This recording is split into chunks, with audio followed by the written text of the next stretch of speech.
माजी का हिसाब किताब। किस्मत के मामले में तो तुम वाकई धनी हो। माजी का हिसाब उनसे लिया जाता है जिनकी माजी को आप जानते ना हो। घर से निकाल दिया, जाती की आपने आयला के साथ। इतने भयानक तजुर्बे के बाद भी उसे अकल नहीं आई। नहीं, ये कहाँ था? मुझे यकीन है कि तुम बहुत ढीठ हो। एक साथ रहेंगे, एक दूसरे को समझेंगे। जोम नहीं है, उसे अकल नहीं आता आई। है मुझे। ये कहाँ था कर आए हो तुम मुझे? यही औकात थी मेरी। एक लफ्ज भी और मत कहना। शादी करते वक्त ये बात क्यों भूल गए थे? क्या लगता है गुस्सा दिलाओगे और मैं गुस्से में तुम्हें छोड़ दूंगा? खौफ आता है मुझे के दिल में जगह बनाएंगे। किस बात का जोम है तुम्हें? कि मर्दों की तरह मुझे कटहरे में खड़ा करके मेरे माजी का हिसाब किताब। मैं आयला बात कर रही हूँ, आपकी ना करवा दें, हम दूसरी शादी हो जाएगा, घर में हल्ला गुल्ला।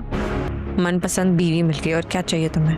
कहानी में एक बड़ा मोड़ आने वाला है जब साकिब सख्त फैसला करते हुए आयला और ओन से घर छोड़ने का कहेगा। ये खबर दोनों के लिए गैर मुतवक्का होगी, लेकिन अउन हालात का मुकाबला करने का फैसला करेगा। वो अपने एक दोस्त की मदद से किराए का एक छोटा सा घर तलाश करेगा और आयला को वहां ले जाएगा।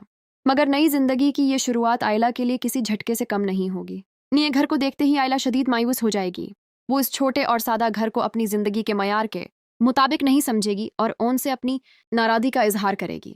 आयला की बातें सुनकर ओन भी दिल गिरफ्तार हो जाएगा और उसे साफ अल्फाज में कह देगा कि मेरी तो यही औकात है। ओन का ये जुमला न सिर्फ उसकी मजबूरी बल्कि उसके दिल का दर्द भी जाहिर करेगा। दूसरी जानिब परेशान और दिखी आयला रोते हुए भी जान को फोन करेगी और उन्हें बताएगी कि उसके वालिद ने उन्हें घर से निकाल दिया है। बीजान इस सूरत हाल को मुख्तलिफ अंदाज में देखेंगी और आयला को समझाने की कोशिश करेंगी कि साकिब का मकसद उन्हें सजा देना नहीं बल्कि एक दूसरे के करीब लाना है, ताकि वो इज़्दवाजी जिंदगी को बेहतर तरीके से समझ सकें। बाद में शम्सा बेगम भी यही मौक़िफ़ अख्तियार करेंगी और दोनों को सब्र और समझदारी का मशूरा देंगी। उनके मुताबिक ये वक्त शिकायतों का नहीं बल्कि अपने रिश्ते को मजबूत बनाने का है।